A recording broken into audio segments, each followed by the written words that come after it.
From somewhere at the bottom of a passage, the smell of roasting coffee, real coffee, not Victory coffee, came floating out into the street. Winston paused involuntarily. For perhaps 2 seconds he was back in the half-forgotten world of his childhood. Then a door banged, seeming to cut off the smell as abruptly as though it had been a sound. He had walked several kilometers over pavements, and his varicose ulcer was throbbing. This was the second time in 3 weeks that he had missed an evening at the community center, a rash act, since you could be certain that the number of your attendances at the center was carefully checked. In principle, a party member had no spare time and was never alone except in bed. It was assumed that when he was not working, eating, or sleeping, he would be taking part in some kind of communal recreation.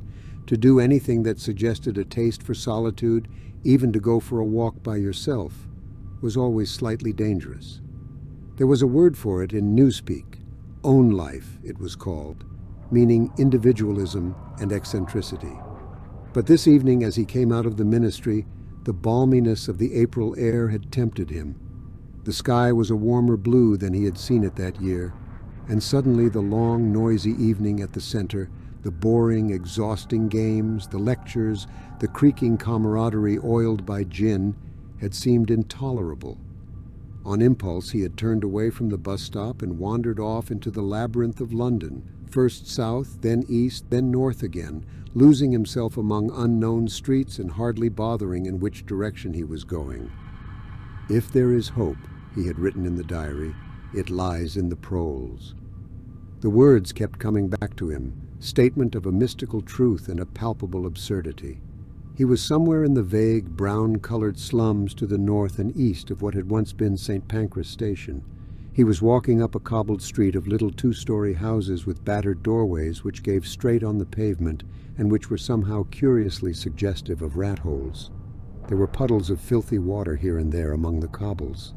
In and out of the dark doorways and down narrow alleyways that branched off on either side, people swarmed in astonishing numbers, girls in full bloom with crudely lipsticked mouths, and youths who chased the girls, and swollen, waddling women who showed you what the girls would be like in 10 years' time, and old, bent creatures shuffling along on splayed feet, and ragged, barefooted children who played in the puddles and then scattered at angry yells from their mothers.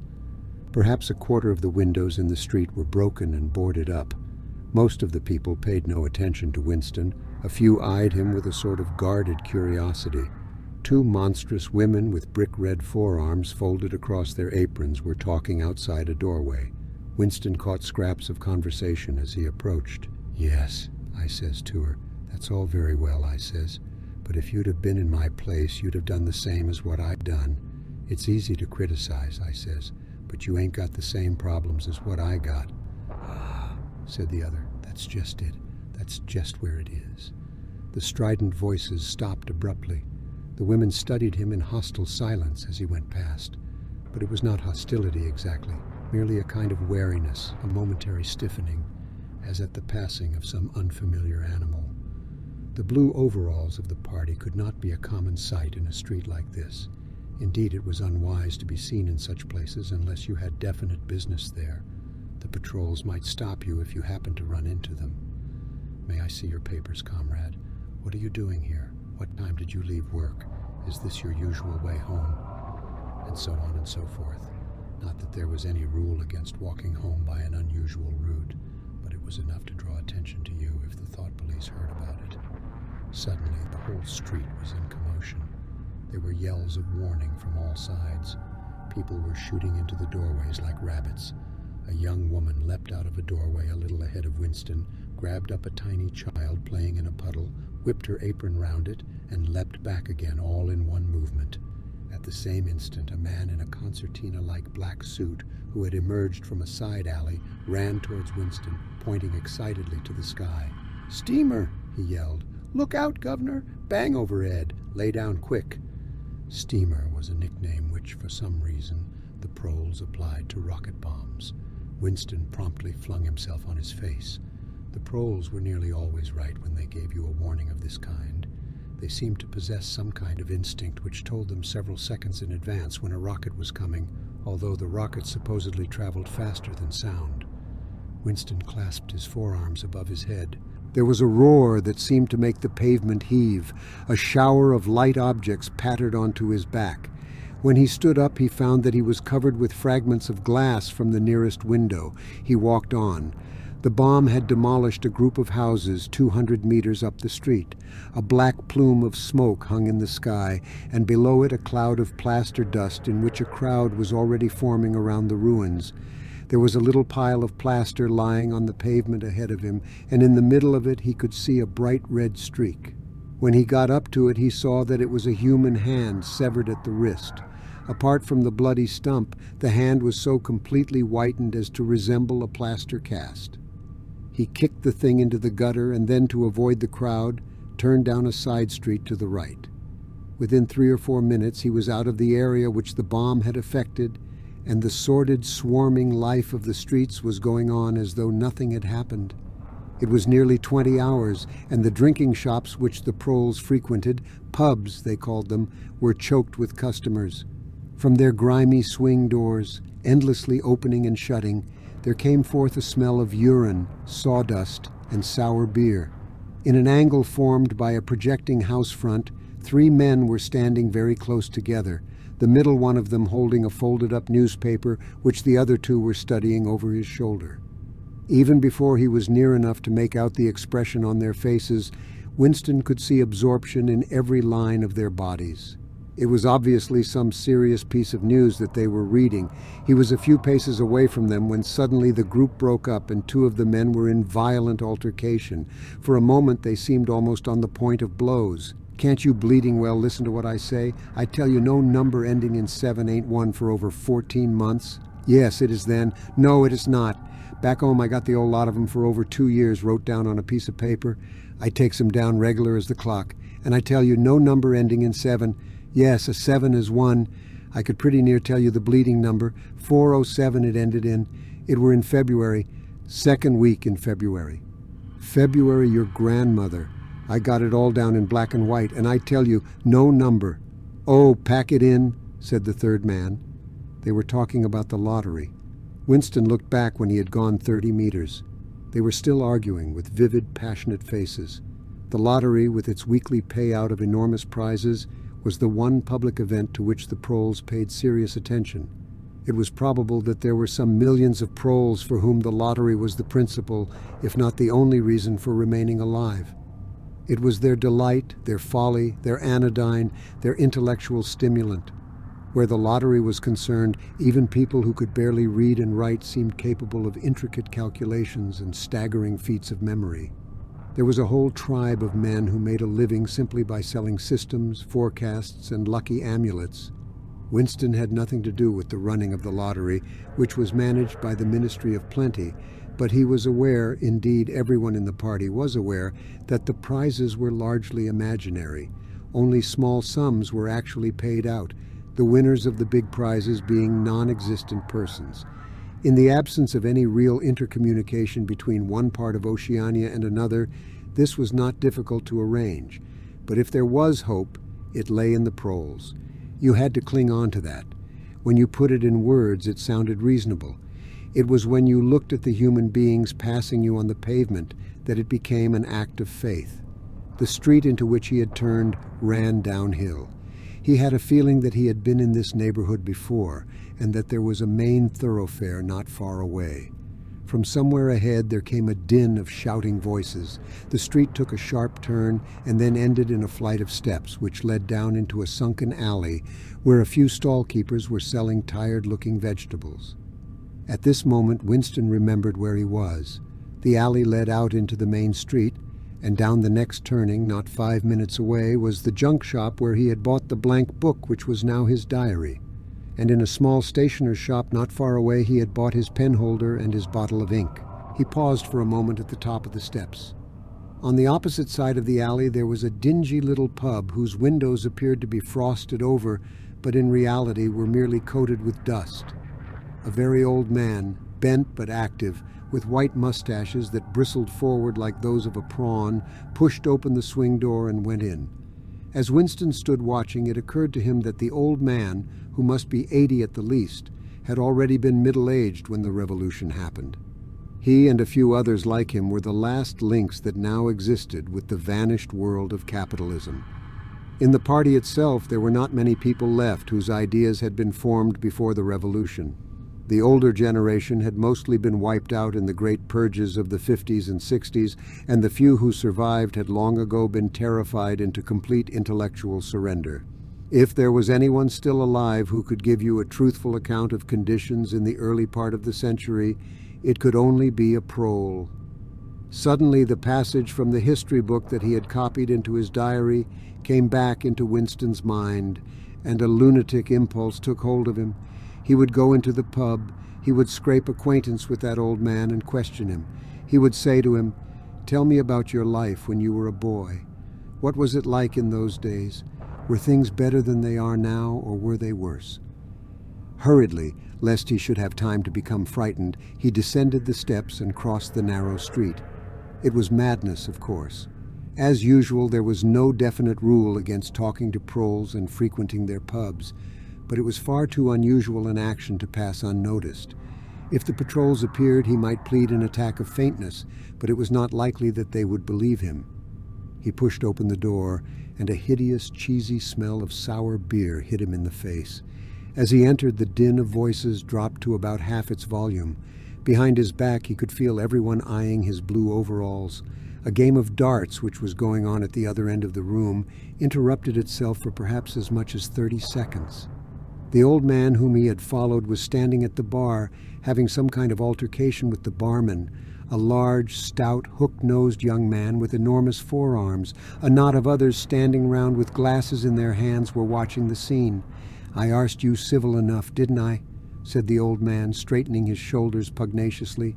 "You telling me you ain't got a pint mug in the old bleeding boozer? And what in hell's name is a pint?" said the barman, leaning forward with the tips of his fingers on the counter. "Ark at him! Calls hisself a barman and don't know what a pint is. Why, a pint's the half of a quart, and there's 4 quarts to the gallon. I have to teach you the ABC next." "Never heard of 'em," said the barman shortly. "Liter and half-liter, that's all we serve. There's the glasses on the shelf in front of you." "I likes a pint," persisted the old man. "You could have drawed me off a pint easy enough. We didn't have these bleeding liters when I was a young man." "When you were a young man, we were all living in the treetops," said the barman with a glance at the other customers. There was a shout of laughter, and the uneasiness caused by Winston's entry seemed to disappear. The old man's white-stubbled face had flushed pink. He turned away, muttering to himself, and bumped into Winston. Winston caught him gently by the arm. "May I offer you a drink?" he said. "You're a gent," said the other, straightening his shoulders again. He appeared not to have noticed Winston's blue overalls. "Pint," he added aggressively to the barman. "Pint of wallop."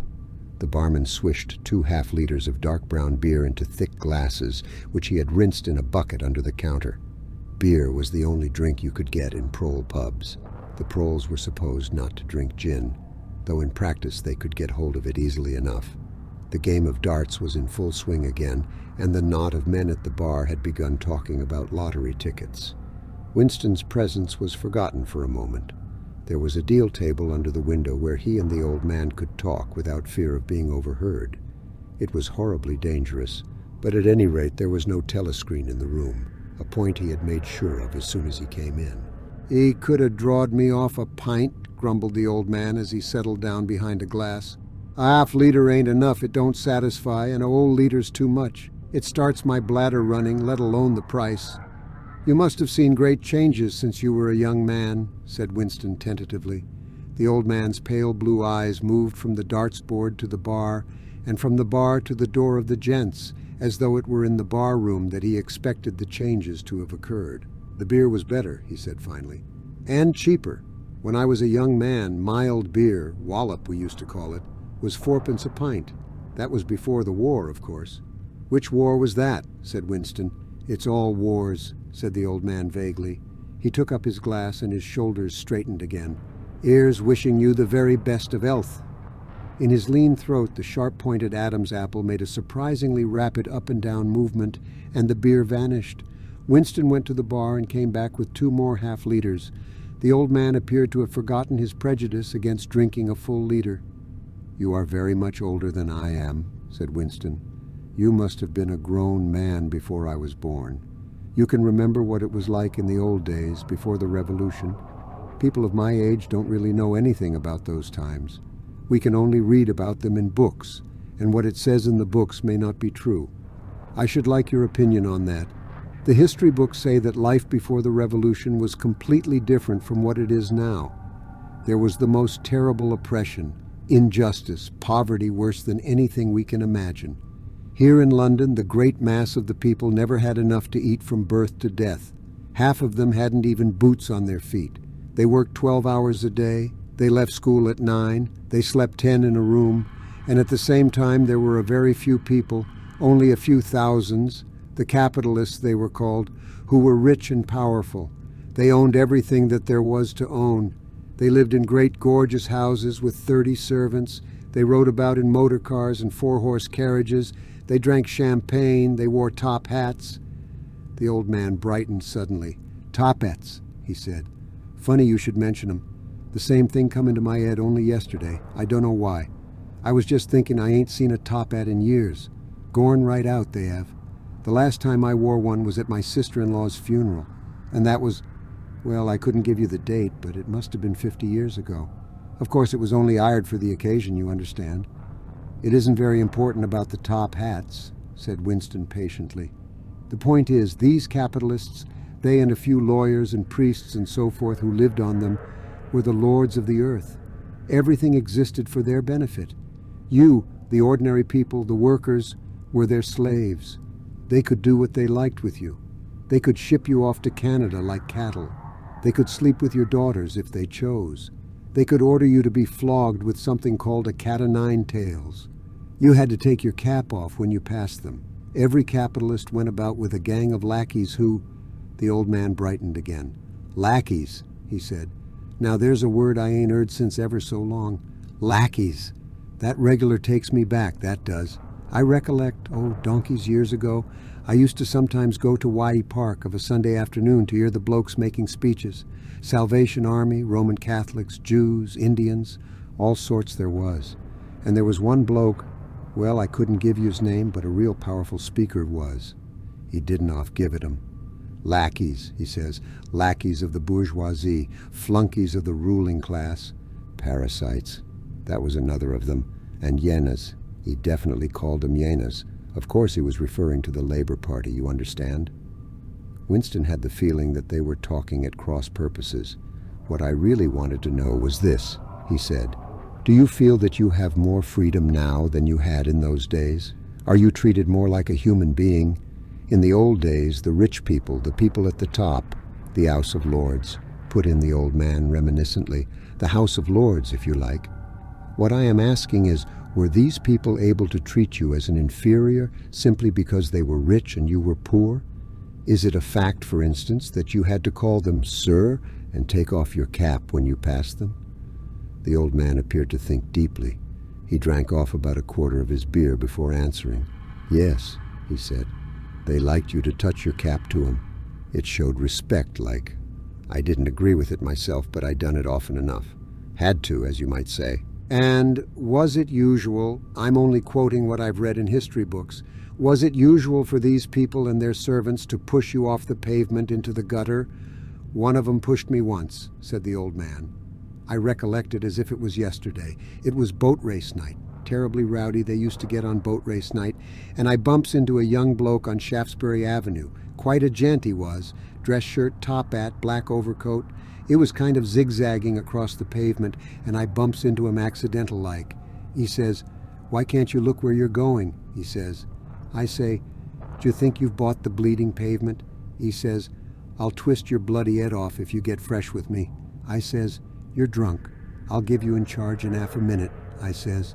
And if you'll believe me, he puts his hand on my chest and gives me a shove as pretty near sent me under the wheels of a bus. Well, I was young in them days, and I was going to have fetched him one only... A sense of helplessness took hold of Winston. The old man's memory was nothing but a rubbish heap of details.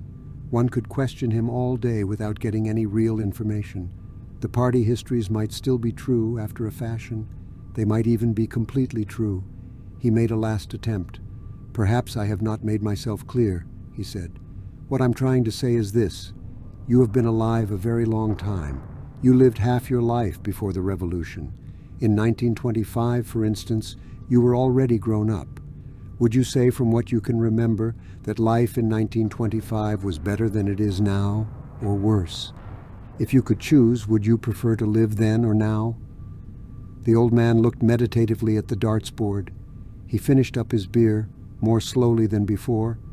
When he spoke, it was with a tolerant, philosophical air, as though the beer had mellowed him. "I know what you expect me to say," he said.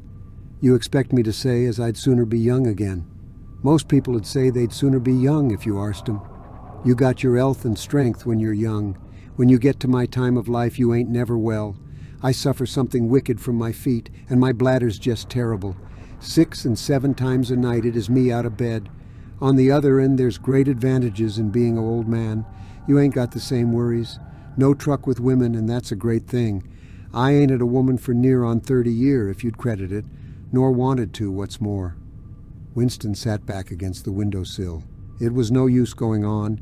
He was about to buy some more beer when the old man suddenly got up and shuffled rapidly into the stinking urinal at the side of the room. The extra half-liter was already working on him.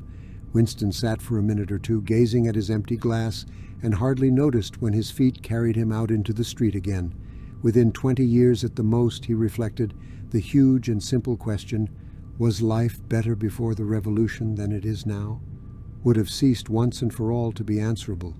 But in effect it was unanswerable even now, since the few scattered survivors from the ancient world were incapable of comparing one age with another.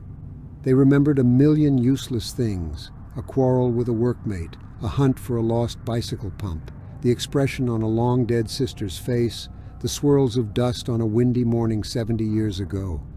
But all the relevant facts were outside the range of their vision. They were like the ant, which can see small objects but not large ones.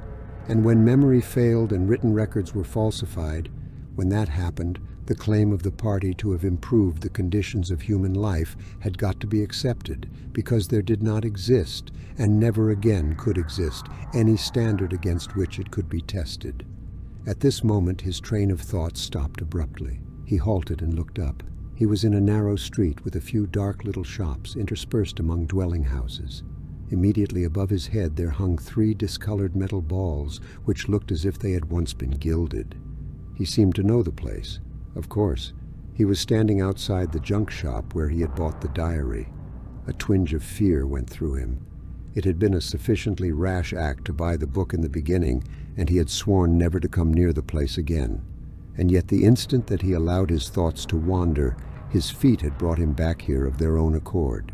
It was precisely against suicidal impulses of this kind that he had hoped to guard himself by opening the diary. At the same time, he noticed that although it was nearly 21 hours, the shop was still open. With the feeling that he would be less conspicuous inside than hanging about on the pavement, he stepped through the doorway. If questioned, he could plausibly say that he was trying to buy razor blades. The proprietor had just lighted a hanging oil lamp which gave off an unclean but friendly smell.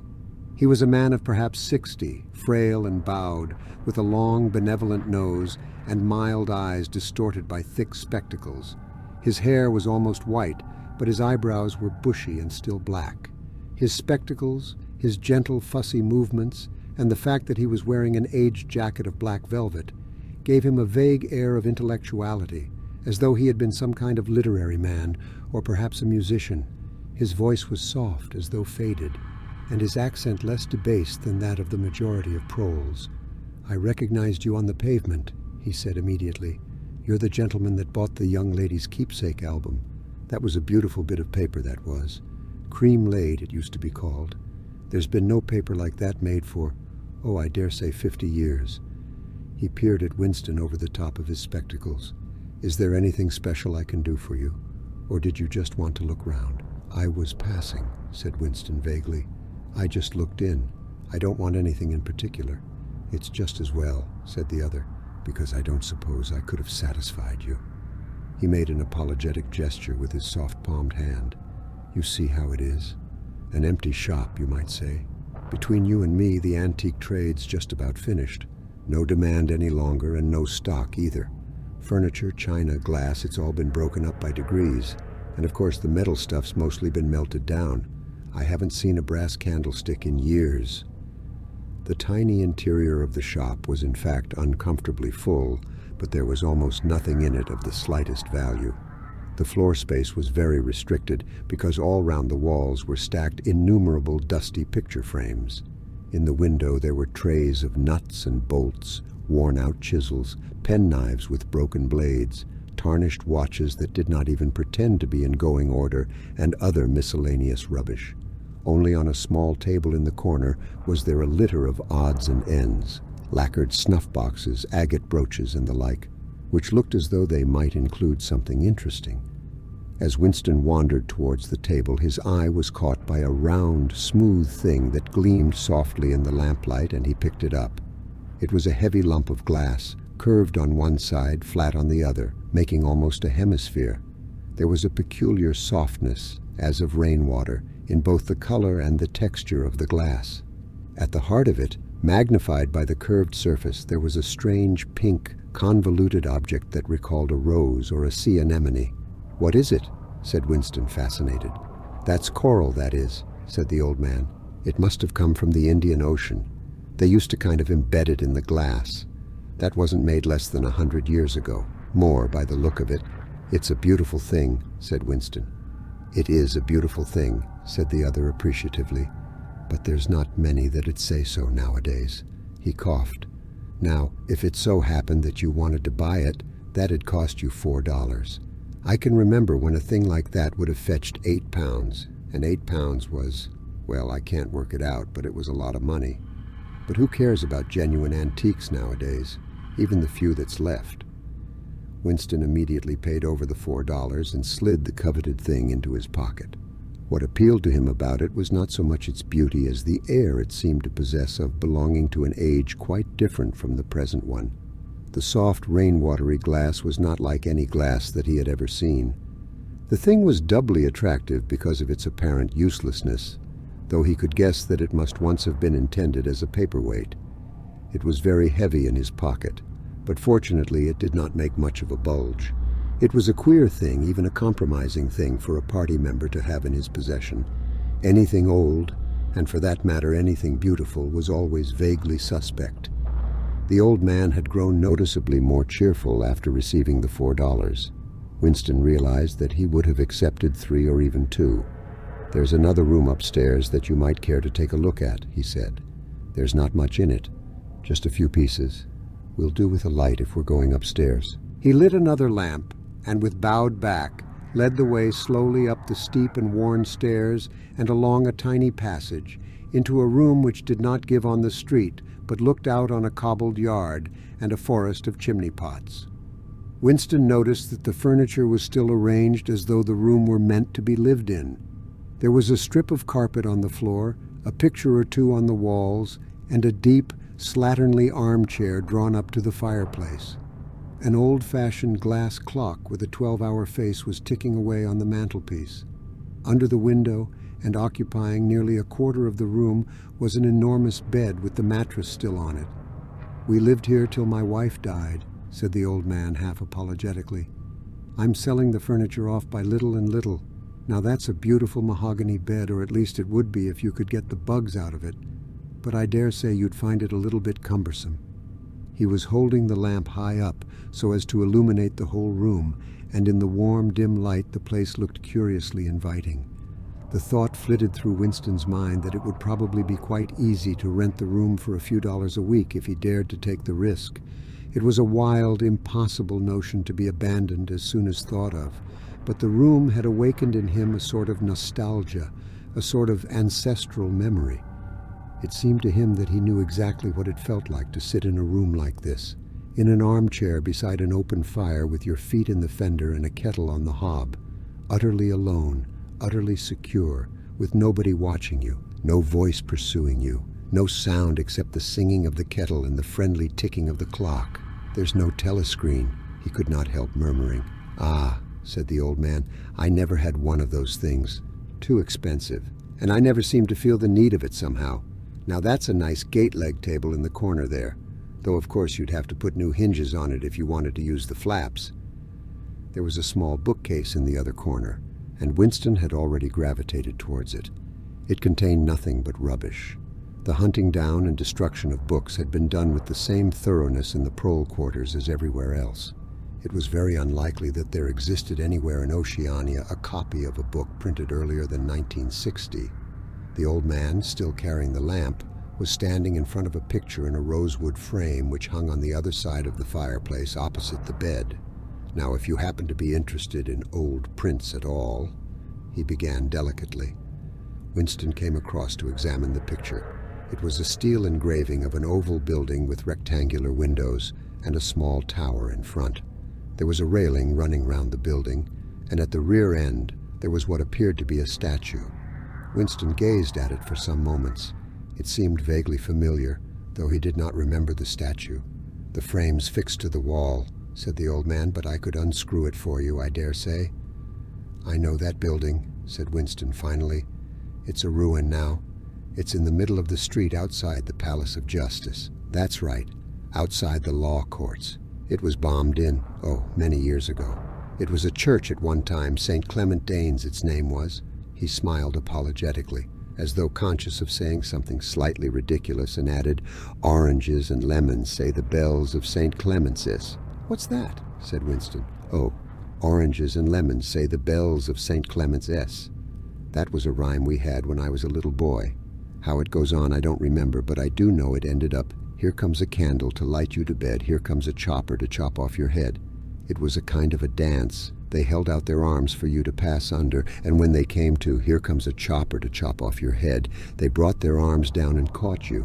It was just names of churches. All the London churches were in it, all the principal ones, that is." Winston wondered vaguely to what century the church belonged.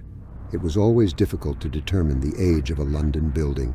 Anything large and impressive, if it was reasonably new in appearance, was automatically claimed as having been built since the Revolution, while anything that was obviously of earlier date was ascribed to some dim period called the Middle Ages. The centuries of capitalism were held to have produced nothing of any value. One could not learn history from architecture any more than one could learn it from books. Statues, inscriptions, memorial stones, the names of streets, anything that might throw light upon the past had been systematically altered. "I never knew it had been a church," he said. "There's a lot of them left, really," said the old man, "though they've been put to other uses. Now, how did that rhyme go? I've got it." The street was a blind alley. Winston halted, stood for several seconds wondering vaguely what to do, then turned round and began to retrace his steps. As he turned, it occurred to him that the girl had only passed him 3 minutes ago, and that by running he could probably catch up with her. He could keep on her track till they were in some quiet place, and then smash her skull in with a cobblestone. The piece of glass in his pocket would be heavy enough for the job, but he abandoned the idea immediately, because even the thought of making any physical effort was unbearable. He could not run, he could not strike a blow. Besides, she was young and lusty and would defend herself. He thought also of hurrying to the community center and staying there till the place closed, so as to establish a partial alibi for the evening, but that too was impossible. A deadly lassitude had taken hold of him. All he wanted was to get home quickly and then sit down and be quiet. It was after 22 hours when he got back to the flat. The lights would be switched off at the main at 23:30. He went into the kitchen and swallowed nearly a teacupful of Victory gin. Then he went to the table in the alcove, sat down, and took the diary out of the drawer. But he did not open it at once. From the telescreen, a brassy female voice was squalling a patriotic song. He sat staring at the marbled cover of the book, trying without success to shut the voice out of his consciousness. It was at night that they came for you, always at night. The proper thing was to kill yourself before they got you. Undoubtedly, some people did so. Many of the disappearances were actually suicides, but it needed desperate courage to kill yourself in a world where firearms or any quick and certain poison were completely unprocurable. He thought with a kind of astonishment of the biological uselessness of pain and fear, the treachery of the human body which always freezes into inertia at exactly the moment when a special effort is needed. He might have silenced the dark-haired girl if only he had acted quickly enough. But precisely because of the extremity of his danger, he had lost the power to act. It struck him that in moments of crisis, one is never fighting against an external enemy, but always against one's own body. Even now, in spite of the gin, the dull ache in his belly made consecutive thought impossible. And it is the same, he perceived, in all seemingly heroic or tragic situations. On the battlefield, in the torture chamber, on a sinking ship, the issues that you are fighting for are always forgotten because the body swells up until it fills the universe, and even when you are not paralyzed by fright or screaming with pain, life is a moment-to-moment struggle against hunger or cold or sleeplessness, against a sour stomach or an aching tooth. He opened the diary. It was important to write something down. The woman on the telescreen had started a new song. Her voice seemed to stick into his brain like jagged splinters of glass. He tried to think of O'Brien, for whom or to whom the diary was written, but instead he began thinking of the things that would happen to him after the thought police took him away. It would not matter if they killed you at once.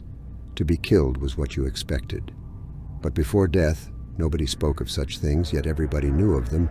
There was the routine of confession that had to be gone through, the groveling on the floor and screaming for mercy, the crack of broken bones, the smashed teeth and bloody clots of hair. Why did you have to endure it, since the end was always the same?